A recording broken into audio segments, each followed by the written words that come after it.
ॐ ह्रां ह्रीं ह्रौं स्फुरा कालभैरवाय नमः। रथरथतन्त्रतन्त्र चटचटकहकह मदमददहदहनाय श्रीकालभैरवाय जरामरणभय हुं हुं फट् स्वाहा। कालभैरवाय ज्वरमरणभय क्षयकुष्ठव्याधिविनाशाय शाकिनी डाकिनी ब्रह्मराक्षस दैत्य मानवबन्धनाय अपस्मारभूतबेताल डाकिनी शाकिनी सर्वग्रहविनाशाय मन्त्रकोटिप्रकाटाय परविद्याच्छेदनाय हुं हुं फट् फट् स्वाहा। आत्ममन्त्रसंरक्षणाय नमः।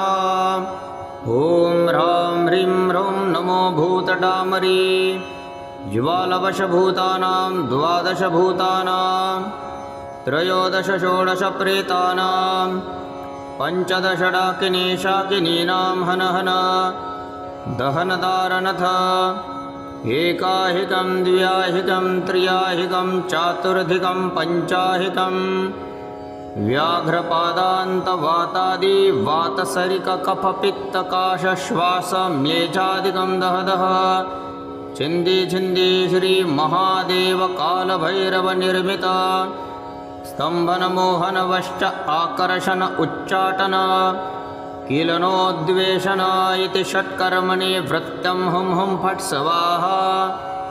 वातज्वर मरणभय छिन्दी छिन्दी नेह नेह भूतज्वर प्रेतज्वर पिशाचज्वर रात्रिञ्ज्वर शीतज्वर तापज्वर बालज्वल कुमारज्वल अमितज्वर दहनज्वर ब्रह्मज्वर विष्णुज्वर रुद्रज्वर मारिज्वर प्रवेशज्वर कामादि विषमज्वर प्रचण्डघातराय परमेश्वर शीघ्रं हुं हुं फट् स्वाहा। ॐ नमो भगवते कालभैरवाय दक्षज्वरध्वंसनाय श्रीकालभैरवाय नमो नमः। ॐ ह्रां ह्रीं ह्रौं स्फुरा कालभैरवाय नमः।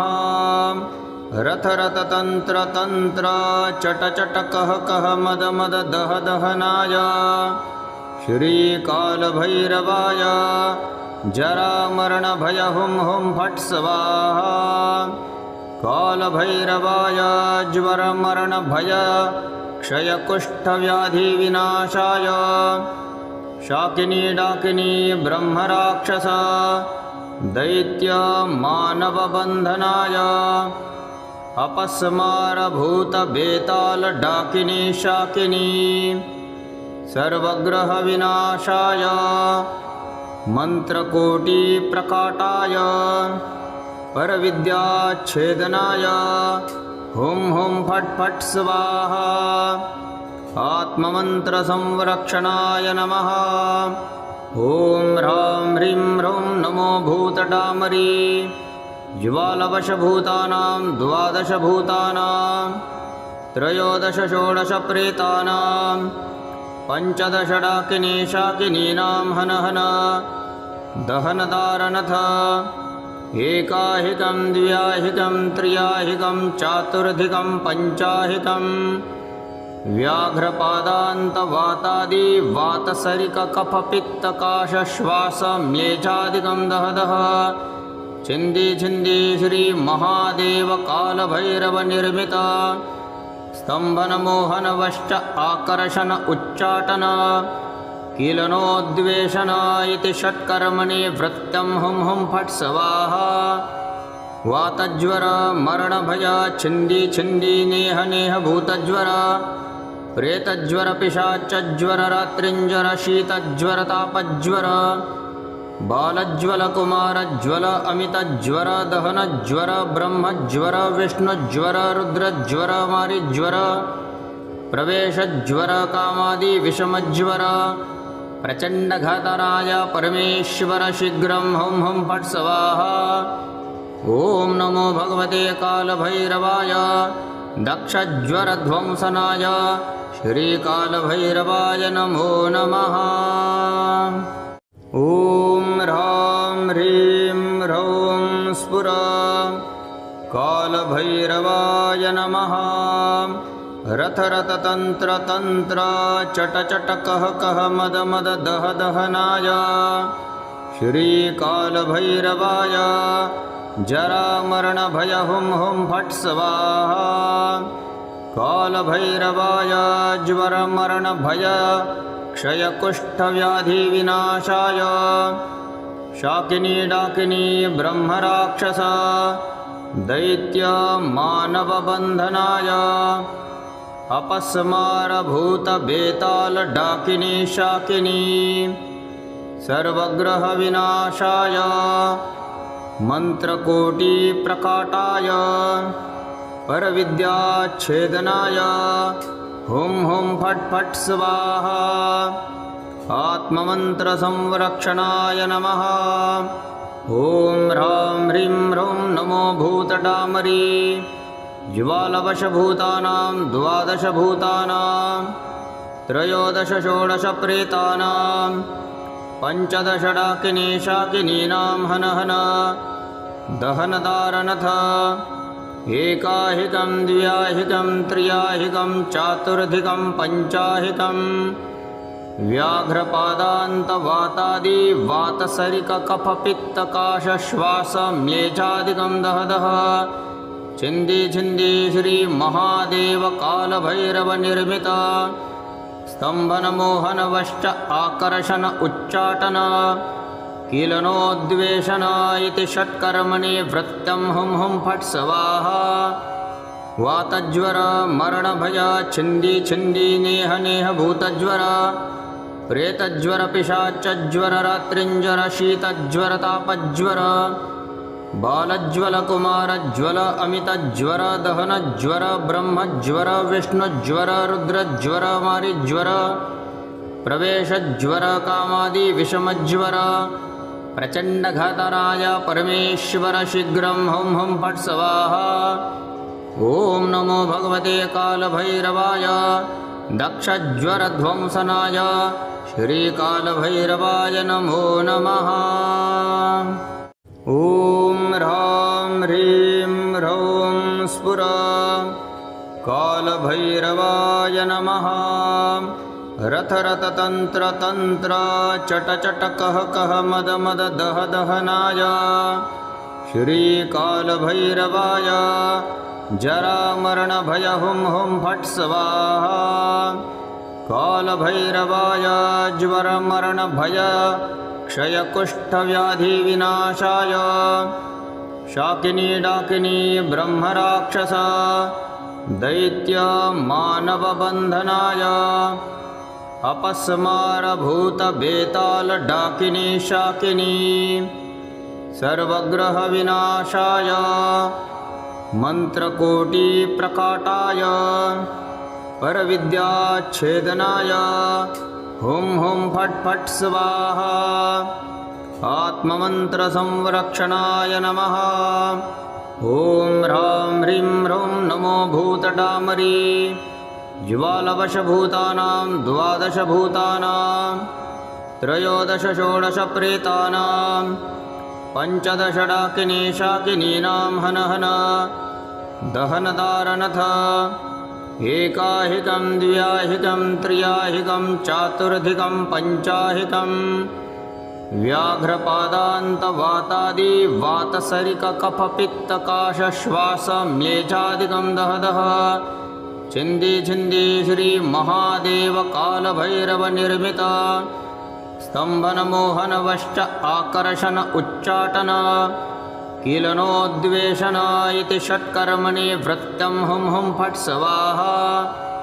वातज्वर मरणभय छिन्दी छिन्दी नेह नेह भूतज्वर प्रेतज्वर पिशाचज्वर रात्रिञ्ज्वर शीतज्वर तापज्वर बालज्वल कुमारज्वल अमितज्वर दहनज्वर ब्रह्मज्वर विष्णुज्वर रुद्रज्वर मारिज्वर प्रवेशज्वर कामादि विषमज्वर प्रचण्डघातराय परमेश्वर शीघ्रं हुं हुं फट् स्वाहा। ॐ नमो भगवते कालभैरवाय दक्षज्वरध्वंसनाय श्रीकालभैरवाय नमो नमः। ॐ ह्रां ह्रीं ह्रौं स्फुर कालभैरवाय नमः।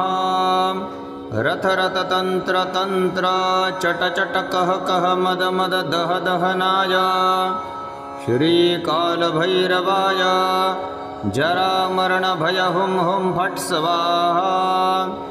कालभैरवाय ज्वरमरणभय क्षयकुष्ठव्याधिविनाशाय शाकिनी डाकिनी ब्रह्मराक्षस दैत्य मानवबन्धनाय अपस्मारभूतबेताल डाकिनी शाकिनी सर्वग्रहविनाशाय मन्त्रकोटिप्रकाटाय परविद्याच्छेदनाय हुं हुं फट् फट् स्वाहा। आत्ममन्त्रसंरक्षणाय नमः। ॐ ह्रां ह्रीं ह्रौं नमो भूतडामरी ज्वालवशभूतानां 12 भूतानां 13 षोडश प्रेतानां 15 डाकिनी शाकिनीनां हन हन दहनदारनथ एकाहिकं द्व्याहिकं त्र्याहिकं चातुर्धिकं पञ्चाहिकं व्याघ्रपादान्तवातादि वातसरिककफपित्तकाशश्वासम्येचादिकं दह दह छिन्दी छिन्दी श्रीमहादेव कालभैरवनिर्मित स्तम्भनमोहनवश्च आकर्षण उच्चाटन कीलनोद्वेषण इति षट्कर्मणि वृत्तं हुं हुं फट् स्वाहा। वातज्वर मरणभय छिन्दी छिन्दी नेह नेह भूतज्वर प्रेतज्वर पिशाचज्वर रात्रिञ्ज्वर शीतज्वर तापज्वर बालज्वल कुमारज्वल अमितज्वर दहनज्वर ब्रह्मज्वर विष्णुज्वर रुद्रज्वर मारिज्वर प्रवेशज्वर कामादि विषमज्वर प्रचण्डघातराय परमेश्वर शीघ्रं हुं हुं फट् स्वाहा। ॐ नमो भगवते कालभैरवाय दक्षज्वरध्वंसनाय श्रीकालभैरवाय नमो नमः। ॐ ह्रां ह्रीं ह्रौं स्फुर कालभैरवाय नमः।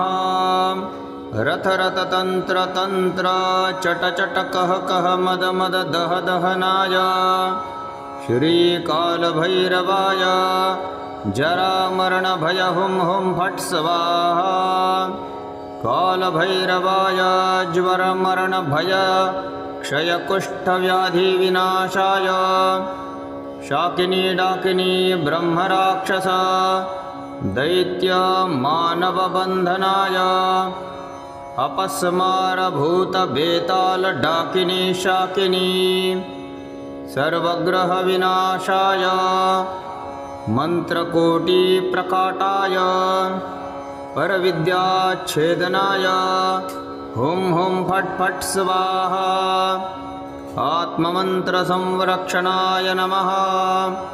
ॐ ह्रां ह्रीं ह्रौं नमो भूतडामरी ज्वालवशभूतानां 12 भूतानां 13 षोडश प्रेतानां 15 डाकिनी शाकिनीनां हन हन दहनदारनथ एकाहिकं द्व्याहिकं त्र्याहिकं चातुर्धिकं पञ्चाहिकं व्याघ्रपादान्तवातादि वातसरिककफपित्तकाशश्वासम्येचादिकं दह दह छिन्दी छिन्दी श्रीमहादेव कालभैरवनिर्मित स्तम्भनमोहनवश्च आकर्षण उच्चाटन कीलनोद्वेषण इति षट्कर्मणि वृत्तं हुं हुं फट् स्वाहा। वातज्वर मरणभय छिन्दी छिन्दी नेह नेह भूतज्वर प्रेतज्वर पिशाचज्वर रात्रिञ्ज्वर शीतज्वर तापज्वर बालज्वलकुमारज्वल अमितज्वर दहनज्वर ब्रह्मज्वर विष्णुज्वर रुद्रज्वर मारीज्वर प्रवेशज्वर कामादि विषमज्वर प्रचण्डघातराय परमेश्वर शीघ्रं हुं हुं फट् स्वाहा। ॐ नमो भगवते कालभैरवाय दक्षज्वरध्वंसनाय श्रीकालभैरवाय नमो नमः। ॐ ह्रां ह्रीं ह्रौं स्फुर कालभैरवाय नमः। रथ रथ तंत्र तंत्र चट चट कह कह मद मद दह दहनाय श्री कालभैरवाय जरा मरण भय हुं हुं फट् स्वाहा।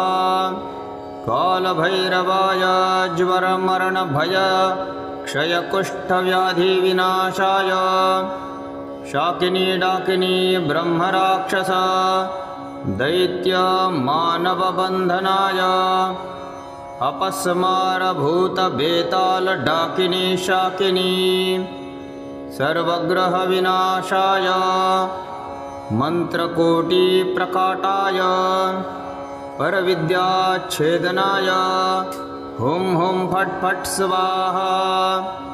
आत्ममंत्र संरक्षणाय नमः।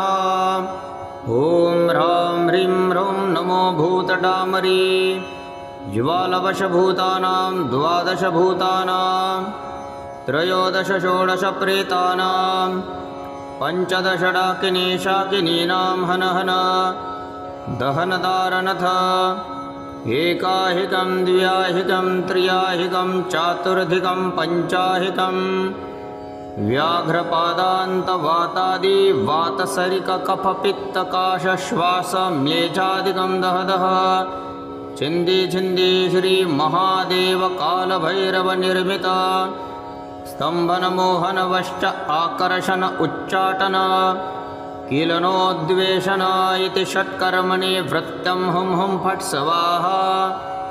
वातज्वर मरणभय छिन्दी छिन्दी नेह नेह भूतज्वर प्रेतज्वर पिशाचज्वर रात्रिञ्जर शीतज्वर तापज्वर बालज्वल कुमारज्वल अमितज्वर दहनज्वर ब्रह्मज्वर विष्णुज्वर रुद्रज्वर मारीज्वर प्रवेशज्वर कामादि विषमज्वर प्रचण्डघातराय परमेश्वर शीघ्रं हुं हुं फट् स्वाहा। ॐ नमो भगवते कालभैरवाय दक्षज्वरध्वंसनाय श्रीकालभैरवाय नमो नमः। ॐ ह्रां ह्रीं ह्रौं स्फुर कालभैरवाय नमः। रथ रथ तंत्र तंत्र चट चट कह कह मद मद दह दहनाय श्री कालभैरवाय जरा मरण भय हुं हुं फट् स्वाहा।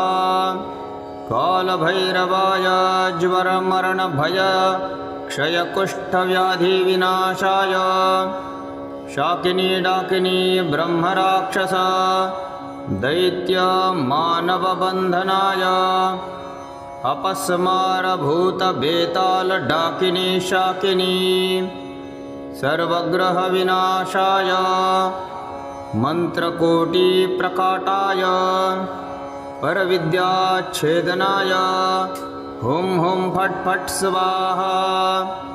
आत्ममंत्र संरक्षणाय नमः। ॐ ह्रां ह्रीं ह्रौं नमो भूतडामरी ज्वालवशभूतानां द्वादशभूतानां त्रयोदश षोडश प्रेतानां पञ्चदश डाकिनी शाकिनीनां हन हन दहनदारनथ एकाहिकं द्व्याहिकं त्र्याहिकं चातुर्धिकं पञ्चाहिकं व्याघ्रपादान्तवातादि वातसरिककफपित्तकाशश्वासम्येचादिकं दह दह छिन्दी छिन्दी श्री महादेव कालभैरव निर्मित स्तंभन मोहन वश्च आकर्षण उच्चाटन कीलनोद्वेषण इति षट्कर्मणि वृत्तं हुं हुं फट् स्वाहा। वातज्वर मरणभय छिन्दी छिन्दी नेह नेह भूतज्वर प्रेतज्वर पिशाचज्वर रात्रिंज्वर शीतज्वर तापज्वर बालज्वल कुमारज्वल अमितज्वर दहनज्वर ब्रह्मज्वर विष्णुज्वर रुद्रज्वर मारीज्वर प्रवेशज्वर कामादि विषमज्वर प्रचंडघातराय परमेश्वर शीघ्रं हुं हुं फट् स्वाहा। ओम नमो भगवते कालभैरवाय दक्षज्वरध्वंसनाय श्रीकालभैरवाय नमो नमः। ॐ ह्रां ह्रीं ह्रौं स्फुर कालभैरवाय नमः। रथ रथ तंत्र तंत्र चट चट कह कह मद मद दह दहनाय श्रीकालभैरवाय जरा मरण भय हुं हुं फट् स्वाहा। कालभैरवाय ज्वर मरण भय क्षय कुष्ठ व्याधि विनाशाय शाकिनी डाकिनी ब्रह्मराक्षस दैत्य मानव बंधनाय अपस्मार भूत बेताल डाकिनी शाकिनी सर्वग्रह विनाशाय मंत्रकोटि प्रकाटाय परविद्याच्छेदनाय हुं हुं फट् फट् स्वाहा। आत्ममंत्र संरक्षणाय नमः। ॐ ह्रां ह्रीं ह्रौं नमो भूतडामरी ज्वालवशभूतानां द्वादशभूतानां त्रयोदश षोडश प्रेतानां पंचदश डाकिनी शाकिनीनां हन हन दहनदारनथ एकाहिकं द्व्याहिकं त्र्याहिकं चातुर्धिकं पञ्चाहिकं व्याघ्रपादान्तवातादि वातसरिककफपित्तकाशश्वासम्लेच्छादिकं दह दह छिन्दी छिन्दी श्री महादेव कालभैरव निर्मित स्तंभन मोहन वश्च आकर्षण उच्चाटन कीलनोद्वेषण इति षट्कर्मणि वृत्तं हुं हुं फट् स्वाहा। वातज्वर मरणभय छिन्दी छिन्दी नेह नेह भूतज्वर प्रेतज्वर पिशाचज्वर रात्रिंज्वर शीतज्वर तापज्वर बालज्वल कुमारज्वल अमितज्वर दहनज्वर ब्रह्मज्वर विष्णुज्वर रुद्रज्वर मारीज्वर प्रवेशज्वर कामादि विषमज्वर प्रचंडघातराय परमेश्वर शीघ्रं हुं हुं फट् स्वाहा। ओम नमो भगवते कालभैरवाय दक्षज्वरध्वंसनाय श्रीकालभैरवाय नमो नमः।